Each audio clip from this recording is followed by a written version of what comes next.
नमस्कार, स्वागत करती हूँ आप सभी का एएनबी न्यूज पर। आप देख रहे हैं अपना उत्तराखंड बुलेटिन। आपके साथ मैं हूँ अमीषा यादव। रुक करते हैं खबरों की ओर। मुख्यमंत्री पुष्कर सिंह धामी ने एसडीजी अचीवर अवार्ड समारोह में 3 व्यक्तियों, 9 संस्थानों, 4 औद्योगिक प्रतिष्ठानों को सम्मानित किया।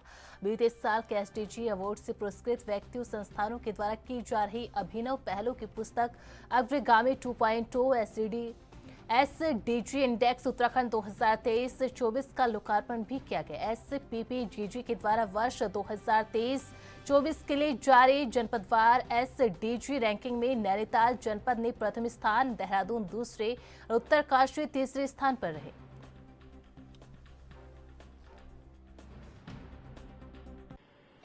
आप देखिए, अभी हम लोगों ने यहां पर यूसीसी को लागू किया है। यूसीसी लागू किया। देश की आजादी के बाद हमारा राज्य पहला राज्य है जहां पर सबके लिए एक समान कानून लागू हो गया है। हमने नकल का कानून लागू किया है। आपको ध्यान होगा, आज से कुछ वर्षों पहले नकल बहुत बड़ी समस्या थी, और इतनी बड़ी समस्या थी कि जो होनहार बच्चे थे, हमारे गरीब माता पिता के बेटे बेटियां, उनका विश्वास ही खत्म हो रहा था। उनको लगता ही नहीं था उनके कि हम तैयारी करेंगे, हम मेहनत करेंगे तो हमारा कहीं चयन होगा, सिलेक्शन होगा। आज उनका विश्वास लौट कर आया है। हर गरीब माता पिता के बेटे बेटियों को, उनको स्वयं को ये विश्वास हो गया है कि अगर हम तैयारी करेंगे, हम अपने बेटे बेटी की तैयारियां करवाएंगे। अपने सीमित संसाधनों में भी फिर से जो है वो माता पिता उसी विश्वास के साथ फिर से अपने बेटे बेटियों की तैयारी उन्होंने शुरू करवा दी। जैसे दूध छोटा सा बेचकर, छोटी सी गाय पालकर, छोटा सा भैंस पालकर, सब्जी की दुकान लगाकर, सब्जी उगाकर, छोटी चाय की दुकान चलाकर एक नया विश्वास लौटा है। तो इसलिए ऐसे बहुत सारे नवाचार हम कर रहे हैं, और हम लोगों पर देवों की कृपा भी है, भगवान की कृपा है हमारे ऊपर। एक दिन मुझे अभी हमारे एक माननीय विधायक श्री किशोर उपाध्याय जी कह रहे थे आप सबसे ज्यादा मुख्यमंत्रियों में सबसे शक्तिशाली मंत्री। मुख्यमंत्री पुष्कर सिंह धामी के सख्त निर्देश के बाद पुलिस प्रशासन की ओर से अवैध मदरसों के खिलाफ एक्शन जारी है। अभी तक 100 से भी ज्यादा अवैध मदरसों को सील कर दिया गया। वहीं अवैध मदरसों के साथ ही सरकारी जमीन पर अतिक्रमण बनाई गई मजारों पर भी प्रशासन की नजर बनी हुई है। इसको लेकर एक बार फिर मुख्यमंत्री ने अतिक्रमण करने वालों को चेताया है। उन्होंने कहा कि अवैध अतिक्रमण, अवैध मजारे, अवैध जो भी है, सबको वैध रूप में लाया जाएगा, और जब तक ये अतिक्रमण पूरी तरह से नहीं हटेगा तब तक ये अभियान जारी रहेगा। ये काम केवल शुरू करने के लिए नहीं, बल्कि पूरे तरीके से साफ सफाई करने के लिए है।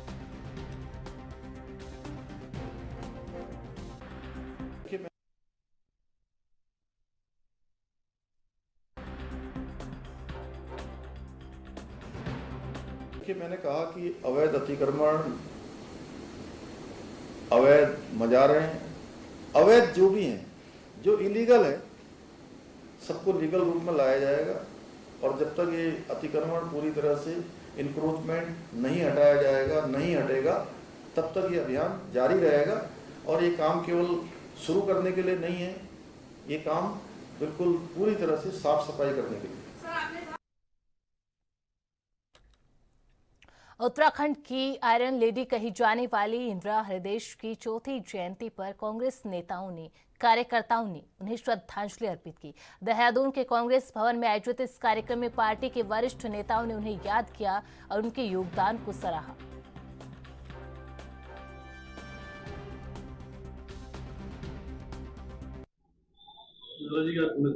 और सामाजिक और राजनीतिक उनका काफी अच्छा सफर रहा है, तो कैसे? देखिए, स्पष्ट साफ बोलने वाली, साफ नीतियों वाली वो महिला थी। जिसके साथ हैं, जिसके साथ नहीं है, नहीं है।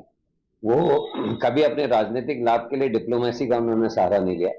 सच के साथ वो खड़ी रही, इसीलिए कई लोगों को उनकी कही भी बातें अप्रिय भी लगती थी।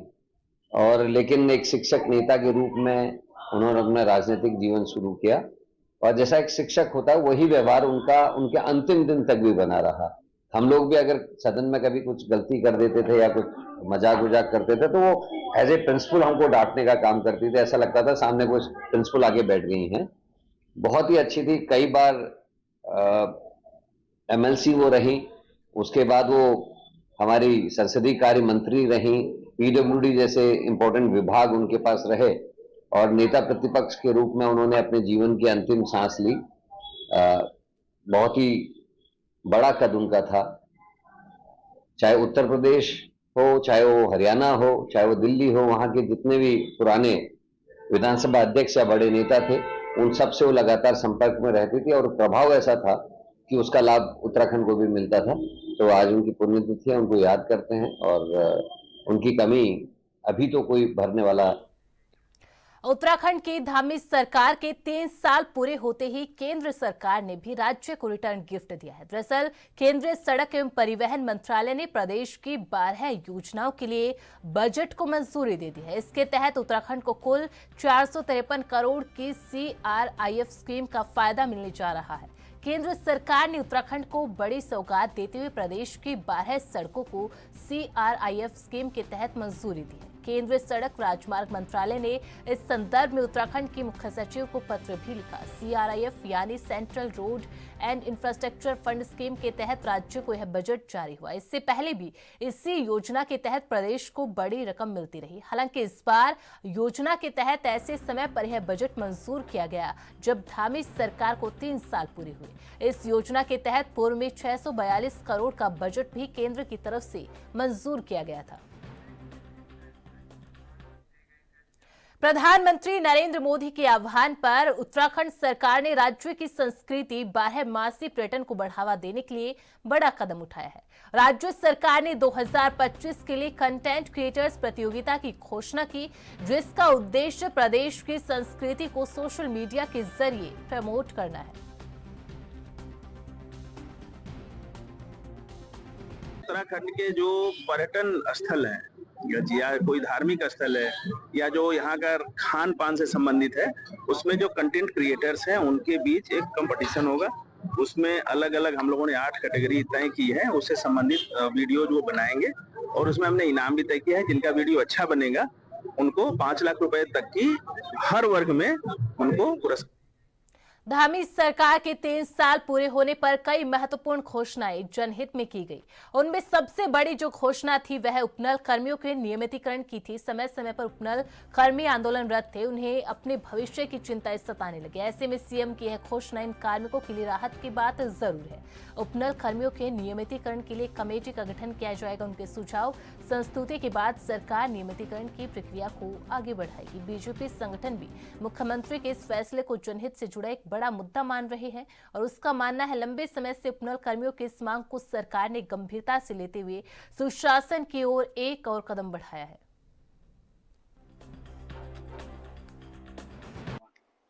27 मिनट का वक्त 45 मिनट का वक्त। एक तो उपनल कर्मियों के लिए सरकार ने एक अच्छा मार्ग खोला है, किस रूप में से सरकार की इस निर्णय को मानते हैं? देखिए, हमारे प्रदेश के यशस्वी मुख्यमंत्री माननीय पुष्कर सिंह धामी जी के जो 3 साल का कार्यकाल पूरा हुआ है, उस कार्यकाल में प्रदेश की जनता के लिए, प्रदेश के हित के लिए जो जो अच्छा कार्य हो सकता है और प्रदेश की समृद्धि, प्रदेश को विकसित राज्य बनाने की दिशा से उनके द्वारा लगातार उस दिशा में आगे वो बढ़ रहे हैं। और इसी के तहत, क्योंकि हमारे प्रदेश के कई उपनल कर्मचारी हैं जो कई वर्षों से लगातार उपनल में काम कर रहे हैं, उनके हितों के लिए आदरणीय मुख्यमंत्री जी के द्वारा जो घोषणा की गई है कि उनके नियमितीकरण के लिए एक उच्च स्तरीय समिति बनाई जाएगी, तो निश्चित रूप से ये उपनल कर्मियों के भविष्य को सुरक्षित करने के लिए आदरणीय मुख्यमंत्री की बहुत सराहनीय घोषणा है और इससे हजारों कर्मचारियों को लाभ मिलने वाला है। त्रिस्तरीय पंचायत चुनाव की कार्यवाही तेज हो गई है। शासन स्तर पर चुनाव की प्रक्रिया आगे बढ़ रही है, तो वही राज्य निर्वाचन आयोग ने भी अपनी तैयारियों को अंतिम रूप देना शुरू कर दिया। सबसे पहले मतदाता सूची को दुरुस्त करने का काम किया जा रहा है ताकि कोई भी योग्य मतदाता वोट देने से वंचित न रहे।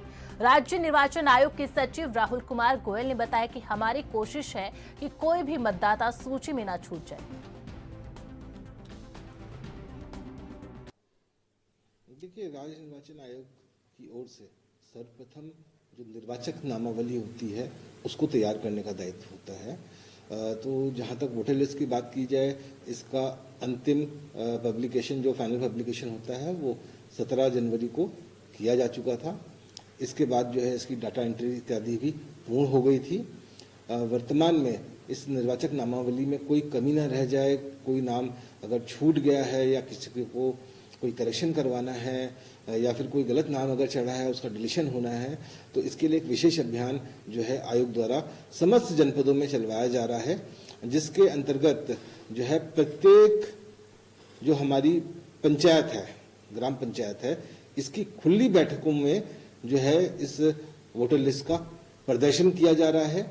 और प्रदर्शन के साथ साथ यहाँ पर हमारे जो संगणक हैं वो प्रपत्र 2, 3, 4 के साथ वहाँ पर उपलब्ध हो रहे हैं, ताकि किसी भी ग्रामवासी को अगर कोई नाम में या फिर कोई भी अगर एंट्री में अगर चेंजेस करवाने हैं, कोई नाम अगर छूट गया है उसको जुड़वाना है, या फिर कोई अपात्र या गलत नाम चढ़ गया है उसमें तो उस नाम को डिलीशन कराना है, तो उसके लिए लिखित में आपत्ति दर्ज की जा सकती है, नाम जुड़वाए जा सकते हैं और संशोधन भी करवाए जा सकते हैं।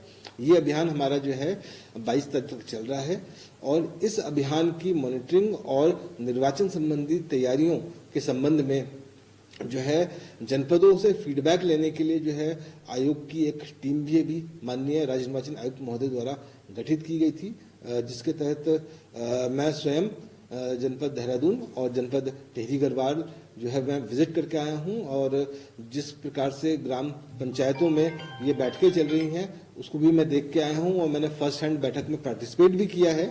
तो काफ़ी अच्छे तरीके से ये रिवीजन का कार्य चल रहा है जनपदों में। देहरादून में भी ये काम चल रहा है और हमारे बाकी अधिकारीगण जो हमारे संयुक्त सचिव हैं, हमारे उपायुक्त साहब हैं, हमारे सहायक आयुक्त हैं, ये भी जनपदों में गए हैं और देख के आए हैं इस अभियान की स्थिति को।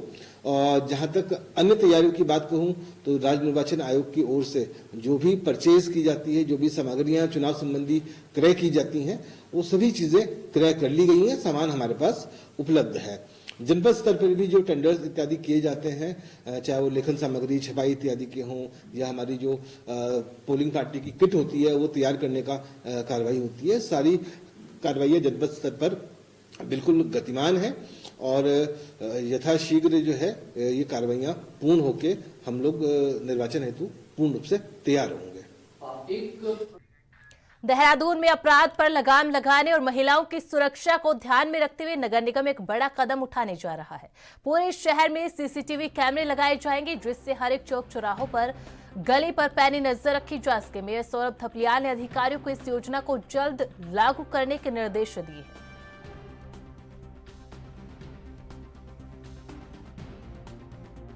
देखिए, इसके लिए हमने, क्योंकि हमारे संकल्प पत्र पे भी हमने ये कहा था कि देहरादून शहर को हम जो सीसीटीवी कैमरों से आच्छादित कर देंगे। ऐसी कोई प्रमुख चौक, चौराहे, गलियां ऐसी नहीं होंगी कि जहां पर सीसीटीवी कैमरे हमारे ना लगे हों। ये जो तीसरी आंख है सीसीटीवी के माध्यम से, एक तो हमारी जो नागरिक हैं, जनता है, वो सुरक्षित महसूस करेगी। हमारी माताएं, बहनें, उनको आने जाने में किसी प्रकार की कहीं कोई उनको एक सुरक्षित वातावरण मिलेगा। दूसरा, साथ ही कुछ जैसे नशे का कहीं ना कहीं पे सेवन होता है और कहीं पे भी जैसे अंधेरी जगह होती है, ऐसी किसी अंधेरी जगह पे एक तो हमने लाइटों की व्यवस्था करने के साथ साथ सीसीटीवी कैमरे भी वहां पर हम लगाने जा रहे हैं, जिससे कि एक ऐसा वातावरण तैयार होगा कि जो ये नशा करने वाले या इस प्रकार का उपद्रव करने वाले हैं, गुंडागर्दी करने वाले ऐसे लोग हैं, इनके ऊपर लगाम लगे। उत्तराखंड के लोगों के लिए राहत की खबर है। इस बार गर्मियों में बिजली कटौती का सामना नहीं करना पड़ेगा। सरकार और ऊर्जा विभाग ने बिजली आपूर्ति को सामान्य बनाए रखने के लिए पूरी तैयारी कर ली है। रुकी हुई जल विद्युत परियोजना को फिर से चालू किया जा रहा है, ताकि प्रदेश को ऊर्जा संकट से बचाया जा सके।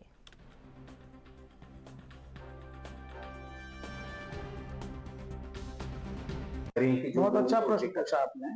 बिजली की कटौती हो जाती है। आपको मालूम होना चाहिए कि पिछले वर्ष पूरे राष्ट्र में बिजली की शॉर्टेज रही, लेकिन उत्तराखंड एक ऐसा एकमात्र स्टेट रहा जिसमें कि एक भी घंटे के लिए भी विद्युत की रोस्टिंग नहीं करनी पड़ी है। ब्रेकडाउन्स गर्मियों में जब लोड बढ़ता है तो कुछ लाइनों पर जरूर हो जाता है, उसको भी हम लोग कोशिश कर रहे हैं कि ब्रेकडाउन ना हो, लेकिन रोस्टिंग जैसी शब्दावली पिछले 1.5 साल से इस प्रदेश में बिल्कुल भी नहीं हुई है, ना दोस्तों। खबरों का सिलसिला यूं ही जारी रहेगा। रुकते एक छोटे से ब्रेक के लिए।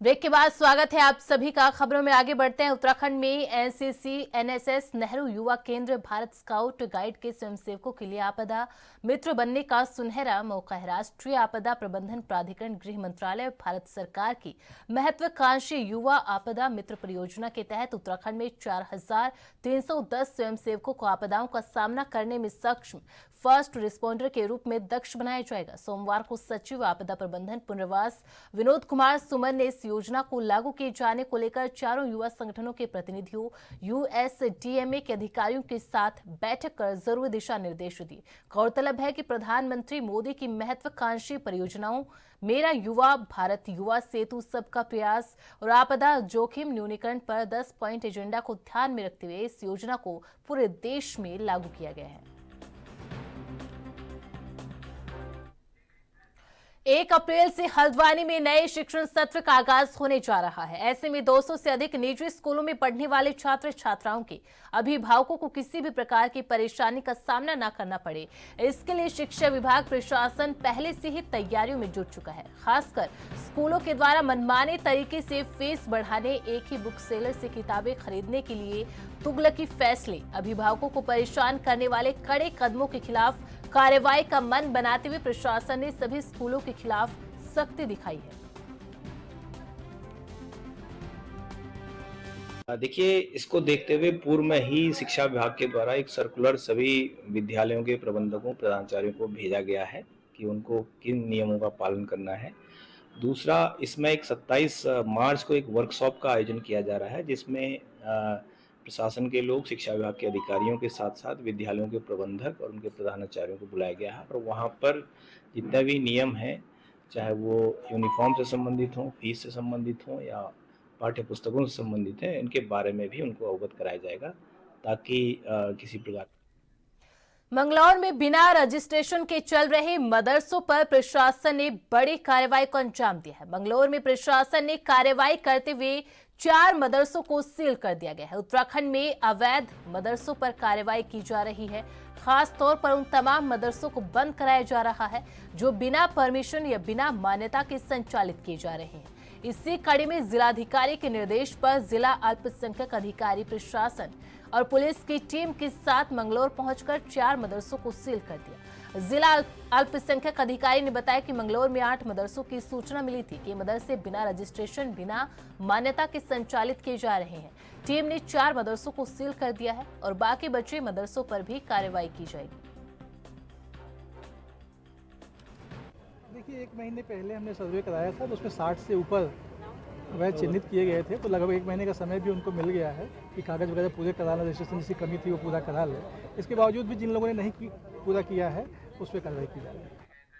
राजधानी देहरादून में अपर जिलाधिकारी के मिश्रा की अध्यक्षता में कलेक्ट्रेट ऑफिस में जनता दरबार लगाया गया। एडीएम ने जानकारी देते हुए बताया कि अधिकतर शिकायतें अतिक्रमण, जमीनी विवाद, सोशल सर्विस, शिक्षा, समाज कल्याण जैसी आई है, जिनमें से अधिकतर शिकायतों का त्वरित निवारण कर दिया गया, जबकि बाकी समस्याओं का निवारण भी जल्द ही कर दिया जाएगा। देखिए, एज यूजुअल है, जैसा देहरादून चूँकि राजधानी है और अधिकांश आज जो कुल शिकायतें थी वो करीब 124 शिकायतें थी, जिसमें कुछ ऐसे भी थी जो ज़मीन के अतिक्रमण से संबंधित है और कुछ बिजली की थी, किसी का बिल जो है टेक्निकल डिफ़ॉल्ट या किसी अन्य वजहों से ज़्यादा आ रहा है, और कुछ आर्थिक सहायता को लेके कि कुछ लोग सरकार से आर्थिक सहायता चाहते हैं, और कुछ अन्य साफ़ सफाई को लेके। इस प्रकार कुल 124 शिकायतें हैं। कुछ शिकायतों का तो जो अल्पकालिक हैं, जिनका समाधान तुरंत हो सकता था, वो वहीं मौके पर अधिकारी को, संबंधित अधिकारी को निर्देश करके कराया गया, और कुछ जो दीर्घकालिक हैं उनमें संबंधित अधिकारी को समाधान हेतु निर्देश दिए गए। तो अपर जिलाधिकारी ने जनता दरबार लगाया। इस जनता दरबार में बड़ी संख्या में समस्याएं सामने आई। बड़ी संख्या में लोगों ने अपनी समस्याओं से अपर जिलाधिकारी को रूबरू करवाया, जिसके बाद अपर जिलाधिकारी ने मौके पर मौजूद संबंधित अधिकारियों से समस्याओं का जल्द से जल्द निस्तारण के लिए सख्त हिदायत दी है। साथ ही मौके पर कुछ समस्याओं का निस्तारण भी किया गया और साथ ही अपर जिलाधिकारी के मिश्रा ने कहा कि जल्द ही बाकी सभी समस्याओं का भी त्वरित रूप से निस्तारण किया जाएगा और साथ ही ये जानकारी दी कि ऐसे जनता दरबार आगे भविष्य में भी लगाए जाएंगे।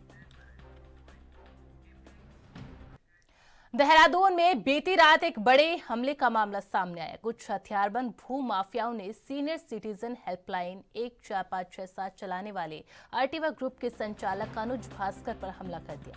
उन्होंने बताया कि रात को वह किसी काम से अपने भाई को छोड़कर अपने अपार्टमेंट के पास रुके, तब उन्होंने देखा कि कुछ 4-5 संदिग्ध लोग वहां पर जमा थे। 7-8 लोग आ गए, उन सब ने वहां पर आकर हंगामा किया, मारपीट की। पुलिस भी आधे घंटे बाद मौके पर पहुंची।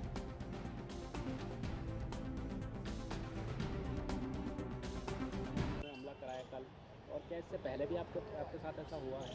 इससे पहले मेरे साथ कभी ऐसा नहीं हुआ है। मेरे को बड़ा ही शौक और ट्रॉमा में हूँ इस समय। मेरी फैमिली भी बड़ी चिंतित है कि इतने सारे लोग, हथियारबंद लोग जो है, अगर जो है अपना रात के 9:30 बजे, कोई ऐसा टाइम भी नहीं है। और मेन धौरन रोड पे मेरा ऑफिस है, जो कि सरकारी अफिलिएटेड कार्यालय, जहाँ पर सीनियर सिटीज़न हेल्पलाइन चलती है 14567, जो भारत सरकार की एक हेल्पलाइन है, जहाँ पे बहुत ही महत्वपूर्ण सॉफ्टवेयर्स, दस्तावेज भी हैं। ये लोग जो है आके वहाँ पर उसे तोड़ने की कोशिश करते हैं और वहाँ पर कहते हैं आग लगा देंगे और जान से मार देंगे। इस तरह की वारदात जो है देहरादून जैसे एक बड़ी सेफ सिटी में होना बड़ी आश्चर्य की बात है। और मैं बता नहीं सकता किस तरह के ट्रॉमा में मैं इस समय हूँ। मतलब मेरे समझ में नहीं आ रहा मैं क्या करूँ। मैं पुलिस पे गया, पुलिस वाले जो है कहते हैं कि हम कार्रवाई करेंगे, अभी हमें समय चाहिए। मैं ये जानना चाहता हूँ, अगर कल को मेरे को कुछ होता है तो उस मेरे को परिवार को, मेरे ऑफिस को ये लोग दोबारा आते हैं, मेरे पे हमला करते हैं, मुझे मार डालते हैं, तो उसकी जिम्मेवारी कौन लेगा? ये जांच का क्या लॉजिक है? इसमें ना FIR दर्ज हो रही है, ना मुकदमा दर्ज हो रहा है। इतने सारे लोग मेरे ऑफिस में ट्रेसपास कर रहे हैं, मेरे को फिजिकली मेंटली अब्यूज़ कर रहे हैं, जो CCTV और वीडियो रिकॉर्डिंग में आ चुका है ऑलरेडी। उसके बावजूद भी जो है पुलिस कार्रवाई करने में नाकाम हो रही है। तो प्रदेश में देर रात एक बड़ा हमला हुआ, जहां कुछ हथियारबंद भूमाफियाओं ने सीनियर सिटीजन हेल्पलाइन 14567 चलाने वाले आर्टिवा ग्रुप के संचालक अनुज भास्कर पर हमला कर दिया। अनुज भास्कर ने बताया कि वह किसी काम से अपने भाई को छोड़कर जब अपार्टमेंट के पास रुके तो कुछ हथियारबंद भू माफियाओं ने उनके ऊपर हमला कर दिया है। साथ ही साथ उन्होंने यह भी कहा कि सूचना मिलने के बावजूद भी आधे घंटे बाद पुलिस मौके पर पहुंची है।